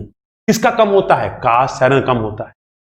इसका मतलब 2 पैमाने पे, 3 पैमाने पे कास्ट आयरन जीत रहा है, एक ही पैमाने पे एल्यूमिनियम अलॉय जीत रहा है कि इसका वजन कम है। लेकिन अब एक बहुत इंपॉर्टेंट चीज आ गई, एक होती है थर्मल कंडक्टिविटी। थर्मल कंडक्टिविटी की हिंदी होती है बेटा उष्मीय चालकता। उष्मीय चालकता का मतलब होता है कि भाई सिलेंडर के अंदर फ्यूल जल गया, ये जो टेम्परेचर आया है 2200 डिग्री करीब, अगर ये 2200 डिग्री सेंटीग्रेड टेम्परेचर बना रहा तो आपके पिस्टन की तो ऐसी की तैसी हो जाएगी, पिस्टन एक्सपेंड कर जाएगा। तो आप चाहते क्या है कि जल्दी से हीट जो है एटमॉस्फेयर में ट्रांसफर हो जाए, आपका पिस्टन तो नीचे आ जाए, आपको पावर मिल जाए और हीट एटमॉस्फेयर में निकल जाए। इसके लिए क्या करते हैं आप, एयर कूलिंग करते हैं, पंखड़ियां लगाते हैं या वाटर कूलिंग करते हैं। लेकिन एयर और वाटर, पंखड़ियां या जैकेट तो बाहर है, तो पहले तो सिलेंडर की दीवार है, तो सिलेंडर की दीवार का जो मटेरियल है उसमें जो उष्मीय चालकता है जिसको हम लोग बोलते हैं के अगर ज्यादा है तो हीट तेजी से बाहर जाएगी और के लो है तो हीट धीरे धीरे बाहर जाएगी। तो उष्मीय चालकता क्या होनी चाहिए, ज्यादा होनी चाहिए। तो के क्या होना चाहिए, ज्यादा। किसका ज्यादा होता है, कास्ट आयरन का नहीं सर, एल्यूमिनियम अलॉय का। तो एल्यूमिनियम अलॉय का उष्मीय चालकता ज्यादा है। तो अब अगर आपने हाई आरपीएम पे इंजन चलाया है, 3000 आरपीएम पे चलाओगे 4 स्ट्रोक इंजन, तो 1500 बार धमाका करेगा 1 मिनट में। और अगर 9000 पे चलाओगे तो 4500 पे धमाका करेगा। तो अगर हाई आरपीएम पे चलाना चाहते हो इंजन, ज्यादा पावर पाने के लिए धमाके ज्यादा करेगा। धमाके ज्यादा करेगा तो ज्यादा हीट पैदा होगी, फलस्वरूप टेम्परेचर भी ज्यादा होगा, जिसकी वजह से अल्फा पाके वो फैलेगा। तो आप क्या चाहोगे, हीट जल्दी से बाहर निकाल दो, तो उसमें चालकता ज्यादा होनी चाहिए। तो जितने भी आधुनिक इंजन होते हैं उसमें हम एल्यूमिनियम अलॉय यूज करते हैं, अगर हाई कैपेसिटी के इंजन है और खासकर ऑटोमोबाइल के हैं। तो इसका मतलब 2 पैमाने पे एल्यूमिनियम अलॉय जीत रहा है और 3 पैमाने पे कास्ट आयरन जीत रहा है। तो अब जो हाई परफॉर्मेंस इंजन है, हाई कैपेसिटी के इंजन है ऑटोमोबाइल के, उनको हम एल्यूमिनियम अलॉय का बनाते हैं, पिस्टन को भी और सिलेंडर को भी। लेकिन पिस्टन रिंग को हमेशा हम कास्ट आयरन का बनाते हैं, या सिलिकॉन ऐड कर देते हैं स्टील में, या मोलिब्डेनम ऐड कर देते हैं। लेकिन कभी भी एल्यूमिनियम अलॉय की हम पिस्टन रिंग नहीं बनाते। पीछे कारण क्या है सर, उसकी स्ट्रेंथ नहीं होती, सामर्थ्य इतनी नहीं होती। तो अब हमने एक तरह से कास्ट आयरन और एल्यूमिनियम अलॉय के बारे में डिस्कशन किया। तो अब आप देख रहे हैं या तो कास्ट आयरन के होते हैं या एल्यूमिनियम अलॉय के होते हैं। कब कौन सा यूज करेंगे ये डिपेंड करेगा उस पर्टिकुलर इंजन के बारे में। अगर वो स्टेशनरी इंजन है तो कास्ट आयरन इज बेस्ट, लेकिन वो रेसिंग कार का इंजन है तो कास्ट आयरन का लगाते ही क्या हो जाएगा, भारी हो जाएगा। तो हम एल्यूमिनियम अलॉय का इस्तेमाल करेंगे। आरपीएम, हाई आरपीएम पे चलाएंगे तो पावर ज्यादा होगी, तो हीट ज्यादा डेवलप होगी, तो उसमें चालकता हाई होनी चाहिए। अब हम लोग थोड़ा सा आगे चलते हैं। अब बेटा देखिए, मैं आपको हीरो होंडा का इंजन दिखाया, हीरो होंडा CD100। अब देखिए, जो सिलेंडर हेड है आपका, ये एल्यूमिनियम अलॉय का है, लेकिन जो हमारा सिलेंडर है, ये देख रहे हैं आप, ये ब्लैक कलर का है, ये कास्ट आयरन का है। सर क्यों? मैंने कास्ट आयरन का वेयर रेजिस्टेंस ज्यादा होता है, तो जब पिस्टन चलता है तो पिस्टन तो सिलेंडर ब्लॉक में चलता है ना, तो घिसाव की समस्या तो सिलेंडर ब्लॉक में आएगी ना। सिलेंडर हेड को कास्ट आयरन का बना के क्या करोगे? सिलेंडर हेड को तो ऐसे मटेरियल का बनाओ ताकि ऊष्मा आसानी से बाहर जा सके। आपने देखा था 2 स्ट्रोक इंजन में और 4 स्ट्रोक इंजन, पंखड़ियां कहां होती, माथे पे ज्यादा होती हैं, क्योंकि माथे पे ही हीट डेवलप होती है। तो कभी भी इंजन देखोगे बेटा, तो इंजन में आपके पंखड़ियां कुछ ऐसे दिखाई देंगी। इसका मतलब ये जो सिलेंडर हेड है, इस पोर्शन में पंखड़ियां ज्यादा होंगी। तो सिलेंडर हेड किसका है? एल्यूमिनियम अलॉय का है। सर ये घिसाव प्रतिरोधी नहीं होता ज्यादा, ये घिस जाएगा। मैंने कहा वहां पिस्टन थोड़ी जा रहा है, जहां पे पिस्टन चलेगा वो हमने बनाया कास्ट आयरन का। तो कॉम्बिनेशन देखो, सिलेंडर बनाया गया है कास्ट आयरन का, लेकिन इसके अंदर पिस्टन जो होगा वो एल्यूमिनियम अलॉय का होगा, और सिलेंडर हेड किसका है? एल्यूमिनियम अलॉय का। अब ऑल एल्यूमिनियम अलॉय की भी आ रहा है, उसका सिलेंडर भी एल्यूमिनियम अलॉय का। ये देखिए, ये बजाज डिस्कवर का है, इसमें पूरा जो है एल्यूमिनियम का अलॉय का है। इसका मतलब आज के तारीख में एल्यूमिनियम अलॉय की स्ट्रेंथ भी काफी अच्छी हो चुकी है। तो मोस्टली इंजन्स एल्यूमिनियम अलॉय के हैं, उनका सिलेंडर भी और पिस्टन भी। बट कुछ स्टेशनरी इंजन्स में अभी भी हम सिलेंडर कास्ट आयरन का यूज करते हैं। हीरो होंडा में भी मैंने दिखाया आपको, सिलेंडर अभी भी कास्ट आयरन का है, परंतु पिस्टन लगभग हर जगह एल्यूमिनियम अलॉय का हो चुका है। सिलेंडर हेड लगभग हर जगह एल्यूमिनियम अलॉय का हो चुका है। अर्थात अब हम इसको करेक्ट करते हैं जरा। अब अगर हमसे पूछते हैं आप, sir piston aluminium alloy, answer better है अगर दोनों दिए हो तो। सर पिस्टन रिंग हमेशा कास्ट आयरन की, एल्यूमिनियम अलॉय तो हो ही नहीं सकता।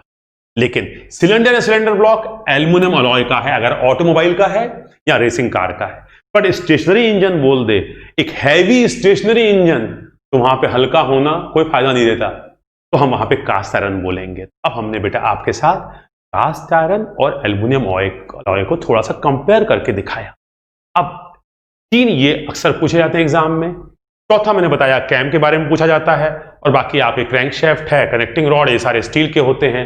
कनेक्टिंग रॉड का क्रॉस सेक्शन कैसा होता है, आई सेक्शन या एस सेक्शन होता है, बनाए कैसे जा सकते हैं, ये सारे जो हैं कनेक्टिंग रॉड और क्रैंकशाफ्ट ये फोर्जिंग से बनाए जाते हैं, और इसमें से मोस्टली कास्टिंग से बनाए जा सकते हैं, और कैम हमेशा पाउडर मेटल से बनाते हैं। तो ये कुछ आपको गाइड्स में मटेरियल से रिलेटेड क्वेश्चन मिलेंगे। तो अगर आपने इतना समझ लिया है तो आप, मुझे लगता है, इसके आंसर दे पाएंगे। तो हम लोग का सेकंड टॉपिक जो मटेरियल्स था आज का, वो भी हो गया। अब हम लोग बस लास्ट टॉपिक पे चल रहे हैं। इस टॉपिक को बेटा मैंने ऐड किया है। नॉर्मली ये डिप्लोमा लेवल का टॉपिक नहीं है, ये ईएस और गेट वगैरह में, गेट में तो थ्योरी आती नहीं ज्यादा, ईएस वगैरह में पूछा जाता है या ग्रेजुएट लेवल पे। लेकिन हमने चूंकि इसको डाल दिया है थोड़ा सा, तो हल्का सा एक्सपोजर ले लेते हैं, क्योंकि हम लोग के गाइड्स वगैरह में इससे एक आध क्वेश्चन है। तो आइए थोड़ा सा देखते हैं। अगला टॉपिक हमारा है blow by and crank case ventilation. तो आइए हम लोग देखते हैं, सबसे पहले देखते हैं ब्लो बाई। सर ये ब्लो बाई क्या होता है? मैंने कहा देखो, ब्लो बाई जब हम बोलते हैं तो कहीं कहीं ब्लो बाई बोलते हैं और कभी कभी बोल देते हैं ब्लो बाई लॉसेस। तो ब्लो बाई बोला जाए या ब्लो बाई लॉसेस बोला जाए, एक ही बात है। अब इसके आगे नाम ही लगा है लॉसेस, तो ये फायदे की चीज है नुकसान की? सर ये नुकसान की चीज है, तो इसका मतलब ब्लो बाई लॉसेस, ये जो भी चीज है वो लॉस है। तो इसका मतलब हमारे लिए ब्लो बाई होना चाहिए कि नहीं? सर नहीं होना चाहिए, क्योंकि ब्लो बाई होगा तो नुकसान होगा, बता रहा है ब्लो बाई लॉसेस। ओके, तो ब्लो बाई बोलो या ब्लो बाई लॉसेस बोलो, ये होता क्या जरा देखते हैं। आइए, ये एक फिनोमिना है। फिनोमिना का मतलब एक घटना है, किसकी? लीकेज की। कहां से? Through piston and piston ring. जो हमारा सिलेंडर की दीवार है उसमें पिस्टन चलता है, उसके अंदर तो पिस्टन चलता है, तो आप समझते हैं पिस्टन और पिस्टन रिंग जो है वो कांटेक्ट में आती है। पिस्टन तो सीधे सीधे छुएगा नहीं, पिस्टन नहीं छुएगा। लेकिन अब अगर पिस्टन रिंग और सिलेंडर की दीवार के बीच में गैप है तो इससे लीकेज हो जाता है। तो इस from cylinder to crank case, अब आप इस चीज को जानते हैं कि बेटा ये हमारा अगर सिलेंडर है तो नीचे वाला ये पोर्शन जो होता है ये होता है क्रैंक केस। तो ये हुआ सिलेंडर, ये हुआ पिस्टन, तो ये हुआ यहां से यहां तक का लीकेज जो है इसके। तो क्रैंक केस और सिलेंडर के बीच में जो लीकेज होता है इसी को बोलते हैं ब्लो बाई। और ये होता क्यों है? प्रेशर डिफरेंस के कारण। आइए देखते हैं कैसे। तो आइए थोड़ा सा फिर से एक बार बात बोले, what is the blow by? Sir blow by is the, आप कह सकते हैं सर,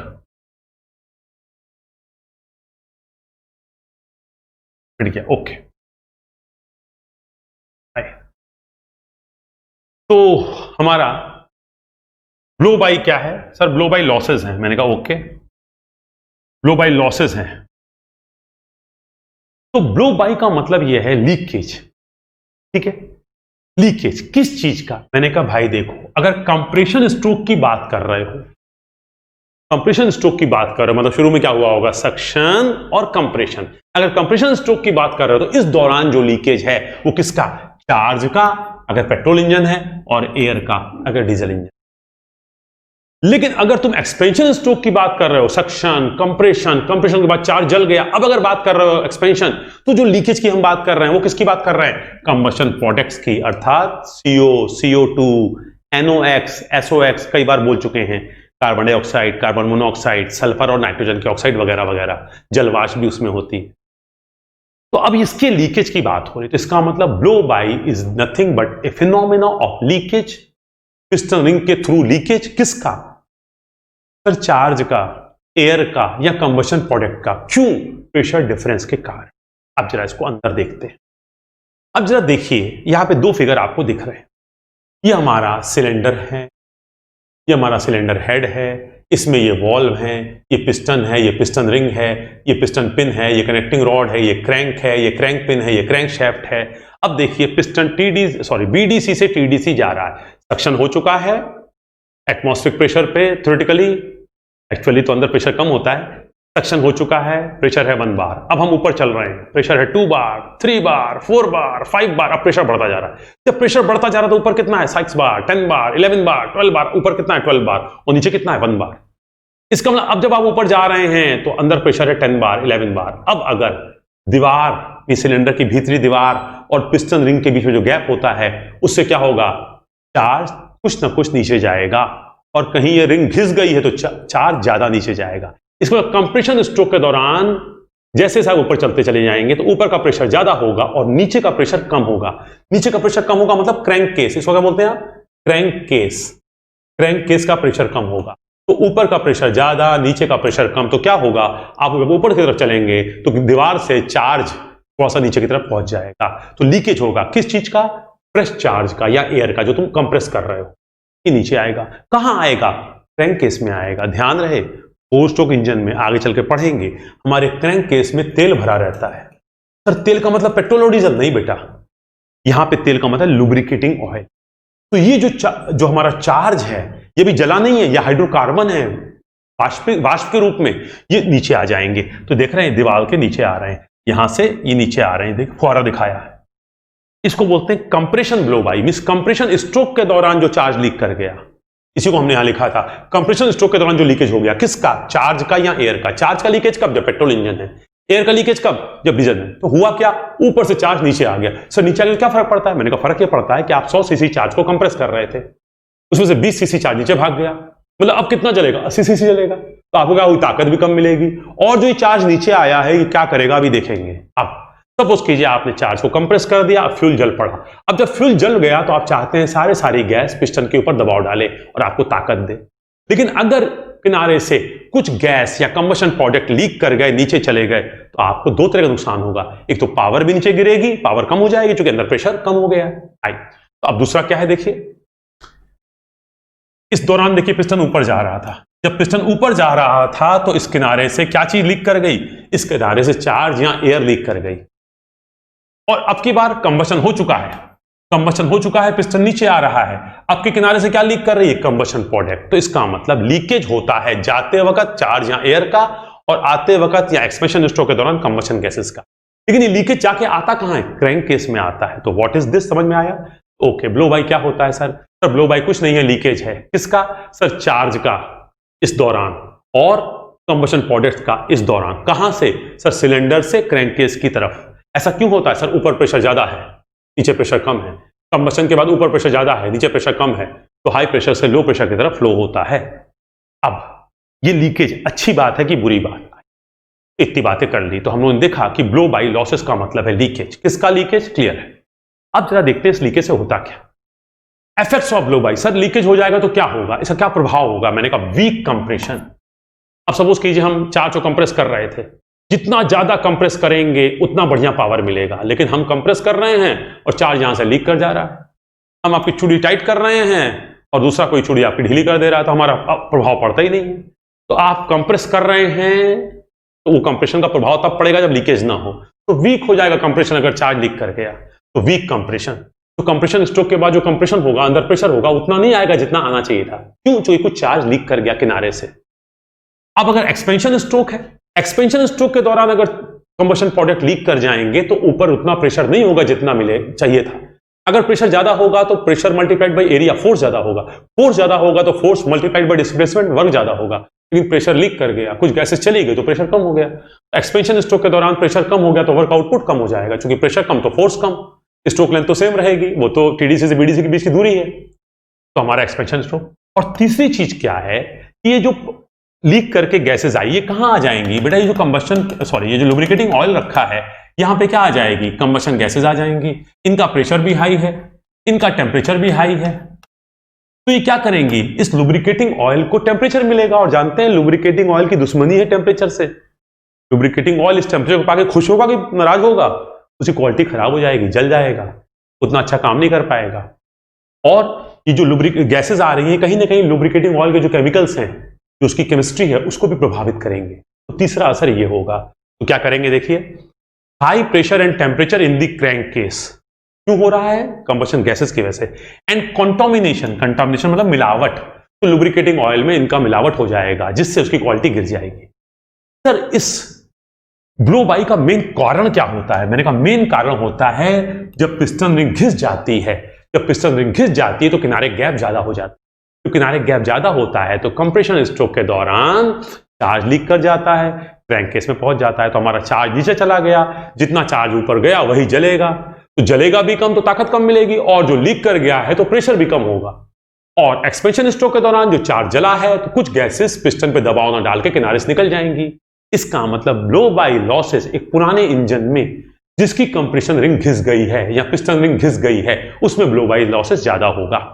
एक नया इंजन है जिसकी कंप्रेशन रिंग बिल्कुल फिट है, उसमें लीकेज के चांसेस बहुत कम होंगे, तो वहां ब्लो बाई लॉसेस या तो नहीं होगा या न्यूनतम होगा। इंजन के उम्र बढ़ने से या ज्यादा इस्तेमाल होने से पिस्टन रिंग घिस जाती है, जिसकी वजह से ब्लो बाई लॉसेस बढ़ते हैं। तो ब्लो बाई लॉसेस होना अच्छी बात है, बुरी बात? सर बुरी बात है, इससे हमारा नुकसान हो रहा है। तो blow by losses is not a good thing, blow by losses is a bad thing. ये अनडिजायरेबल है, ये अवांछनीय है, हम नहीं चाहते। लेकिन सिलेंडर के अंदर जब पिस्टन घिसेगा, दीवारें घिसेंगी तो ये गैप बढ़ेगा, जब गैप बढ़ेगा तो ये लीकेज होना ही है। तो हमें क्या करना चाहिए? एक निश्चित समय के बाद जब हम देखें कि ब्लो बाई लॉसेस बढ़ गए हैं, इंजन को खोलें और रिंग को बदल दें। आगे बढ़ते हैं। सर एक तो हम लोगों ने देखा ब्लो बाई क्या होता है, तो हम लोगों ने पढ़ा ब्लो बाई क्या होता है, ब्लो बाई कब होता है, और ब्लो बाई होने से क्या नुकसान होता है, और ब्लो बाई को रोकना चाहते हो तो कारण क्या है, उस कारण को भी जाना। तो हम ब्लो बाई लॉसेस को जीरो तो नहीं कर सकते, रिड्यूस कर सकते हैं अगर पिस्टन रिंग को हम चेंज कर दें। इतनी बात समझ में आ गई? अब बस बेटा 2 मिनट का एक टॉपिक है जिसको हम लोग बोलते हैं क्रैंक केस वेंटिलेशन। बेटा घर में वेंटिलेटर होता है, रोशनदान होता है। तो रोशनदान से क्या होता है? जो दूषित हवा है, जिसमें ऑक्सीजन कम है, कार्बन डाइऑक्साइड ज्यादा है, या जो थोड़ा गर्म है, वो हल्की होती है, ऊपर उठती है। ऊपर उठती तो रोशनदान से निकल जाती है। जब रोशनदान से वो निकल जाती है तो यहां पे जगह बनती है। इस जगह में बाहर से ठंडी हवा, ताजी हवा जिसको हम बोलते हैं, जिसमें ऑक्सीजन भरपूर है, 23% ऑक्सीजन है, 77% नाइट्रोजन है, वो अंदर आती है। हम सांस लेते हैं, ऑक्सीजन ली, CO2 छोड़ी, ऑक्सीजन ली, CO2 छोड़ी, तो धीरे धीरे ऑक्सीजन की मात्रा कम होती जा रही है। ये हवा उठती है, गर्म हवा और दूध। तो वेंटिलेशन क्या करता है? इस कमरे में ताजी हवा का आना और दूषित हवा का जाना। तो वेंटिलेटर बस वही चीज है, वेंटिलेशन, वेंटिलेटर, रोशनदान, क्रैंक केस वेंटिलेशन। अब देखिए बेटा, यहां पे तुम्हारा लुब्रिकेटिंग ऑयल है। अब कंप्रेशन स्ट्रोक के दौरान तो ऊपर जा रहे थे तो चार्ज नीचे आ गया, अनबर्न्ड हाइड्रोकार्बन। और एक्सपेंशन स्ट्रोक के दौरान जब नीचे आ रहे थे तो कंबशन गैसेस आ गई। अब यहां पे ये एकत्र होती जा रही हैं, ये एकत्र होती जा रही, तो यहां पे क्या करेंगी? प्रेशर बिल्टअप करेंगे। जब प्रेशर बिल्टअप करेंगे तो जरा समझिए क्या होगा। अगर यहां पे ये प्रेशर बिल्टअप करेंगी तो एक तो हमारा पावर का नुकसान तो हो ही चुका है, अब जब पिस्टन नीचे आएगा तो नीचे ये गैसेस प्रेशर बनाएंगी, तो मानी बात है कि ये पिस्टन उतनी तेजी से नीचे नहीं आ पाएगा। तो ये प्रेशर अगर ज्यादा हो गया तो बेसिकली क्या करेगा, पिस्टन के नीचे आने का विरोध करेगा पावर स्ट्रोक में, तो कुछ पावर हमारी लॉस होगी। दूसरा, ये जो कंबशन गैसेस हैं, प्रेशर भी हाई है, टेम्परेचर भी हाई है, और ये इस ऑयल के साथ केमिस्ट्री, तो ये क्या होगा, कहीं ना कहीं प्रदूषित करेगी इस ऑयल को। तो आप क्या चाहेंगे, आप चाहेंगे सर यहां पे एक नली दे दीजिए, आपने यहां पे एक छेद कर दिया, तो ये गैसेस क्या होंगी, यहां से निकल जाएंगी, निकल के कहां जाएंगे, एटमॉस्फेयर में जाएंगे, तो एटमॉस्फेयर को प्रदूषित करेंगे। लेकिन कम से कम यहां पे क्रैंक केस के ऊपर प्रेशर को सामान्य कर, तो यहां पे क्रैंक केस का एक वेंटिलेशन कर देते हैं। तो blow by raises the pressure temperature in the crank case and contaminate the lubricating oil with fuel and exhaust gases. का मतलब क्रैंक केस में जो प्रेशर होता है, तापमान और जो दाब होता है, और ये जो हमारी लुब्रिकेटिंग ऑयल है, इसको ये खराब करते हैं। तो करते क्या है हम लोग, to keep the crank case pressure down, crank case में प्रेशर ज्यादा ना बढ़ पाए, हम उसमें एक वेंटिलेटर दे देते हैं, एक पाइप लगा देते हैं जो यहां के गैस को एटमॉस्फेयर में, तो हमने क्रैंक केस का वेंटिलेशन कर दिया, अंदर की गैसेस को बाहर निकाल दिया, ताकि यहां पे ये गैसेस एकत्र ना हो। ये अपने आप में क्रैंक केस वेंटिलेशन हुआ। लेकिन क्या हमने इसको पूरा इलाज कर दिया, नहीं सर। इन ओल्डर इंजन्स, पुराने इंजनों में crank case was ventilated to the surrounding, ये वेंटिलेटर हम क्या करते थे, एटमॉस्फेयर में फेंक देते थे। लेकिन ऐसा जब करते थे तो नुकसान की बात है, अच्छी बात नहीं है। वेस्टिंग फ्यूल, ऐसे क्या होता है, जो अनबर्न चार्ज था, जब आप ऊपर गए हैं तो चार्ज जो लीक कर गया, ये अनबर्न है, ये हाइड्रोकार्बन है, ये एटमॉस्फेयर में चला गया, प्रदूषण भी कर रहा है, और इतना 20% चार्ज, मान लीजिए आपने कंप्रेस किया 100 सीसी, 20% लीक कर गया और आपने एटमॉस्फेयर में फेंक दिया, तो वेस्ट हो गया ना, इससे वेस्ट हो गया फ्यूल, और एटमॉस्फेयर को भी इसने प्रदूषित किया। तो ये जो तरीका था जो हम लोग पहले इस्तेमाल करते थे कि वेंटिलेशन कर देते थे एटमॉस्फेयर में, तो ये एटमॉस्फेयर में एक तो वेस्ट हो गया फ्यूल और साथ ही साथ प्रदूषण भी किया। तो अब जो आधुनिक तरीका है उसमें हम लोग ऐसा नहीं करते, हम लोग क्या करते हैं, ऑल मॉडर्न इंजन्स में हम लोग क्या करते हैं, इस वेंटिलेटर को लगाते हैं और यहां से ये ले जाके हम लोग सक्शन में जोड़ देते हैं, जो हमारा चार्ज आ रहा है या एयर आ रहा है उसमें इसको दे देते हैं। तो ये जो अनबर्न चार्ज है ये निकला और फिर से इनलेट में आ गया, तो फिर जल गया, फिर निकला, फिर तो एक तरह से क्या होता है, ये जो हमारा क्रैंक केस है, यहाँ का प्रेशर रिलीज हो गया, यहाँ का प्रेशर कम हो गया, और ये चार्ज एटमॉस्फेयर में नहीं गया, चार्ज घूम के फिर आ गया हमारे इनलेट पोर्ट से या इनलेट वॉल से और जला। तो हमने इसको बोलते हैं आधुनिक तरीका, इसको हम लोग बोलते हैं positive crank case ventilation. Crank case में वेंटिलेशन तो किया आपने, क्रैंक केस से गैसेस को निकाल दिया, रोशनदान बना के वहां का प्रेशर डाउन कर दिया, टेम्परेचर भी कंट्रोल कर लिया, इन लुब्रिकेटिंग ऑयल को गंदा भी नहीं होने दिया, खराब भी नहीं होने दिया, और इसको कहां ले गए, एटमॉस्फेयर पर नहीं फेंका, न फ्यूल को वेस्ट किया, न वातावरण को प्रदूषित किया, इसको फिर से जाकर इनलेट टाइम में डाल दिया। और इसके लिए जो वॉल यूज करते हैं उसको बोलते हैं पीसीवी वॉल। पीसीवी वॉल का मतलब होता है positive crank case ventilation wall. बेटा थोड़ा सा एडवांस चीज है, अगर आप किसी भी गाइड में इससे संबंधित प्रश्न पाएंगे तो विश्वास कीजिए जितनी थ्योरी मैंने आपको एक्सप्लेन करने की कोशिश की है इससे आप आसानी से कर लेंगे। तो बेटा मेरी तरफ से आज चैप्टर फिनिश हो रहा है। अब आप लोग आज का लेक्चर देखने के बाद जो भी आपका सीए क्लास असाइनमेंट है 7 से 16 उसके एमसीक्यू आंसर भेजेंगे, एमसीक्यू 1A और 1B को भेजेंगे, और इसके 2 दिन बाद हम इसको डिस्कशन करेंगे। अब बेटा 48 आवर्स के अंदर आपको क्लास असाइनमेंट नंबर CA मेरे ख्याल से 6 तक का हो चुका है, CA 7 to 16 के आंसर भेजने हैं, एमसीक्यू 1A और 1B के आंसर भेजने हैं। तत्पश्चात 48 घंटे या जब भी नेक्स्ट टर्न पड़ेगा हम इसका डिस्कशन करेंगे, और वो डिस्कशन लाइव होगा और रिकॉर्डेड रूप में भी आपको मिलेगा। अगर आप नहीं कर पाए कोशिश कीजिए कि लाइव डिस्कशन में आप मौजूद रहें, ताकि अगर आप कुछ पूछना चाहते हैं तो आप पूछ पाएंगे। रिकॉर्डेड में तो फिर आप रिकॉर्ड देख पाएंगे जो दूसरों ने पूछा है। ठीक है, okay, thank you very much. आज की क्लास को हम यहीं पे फिनिश कर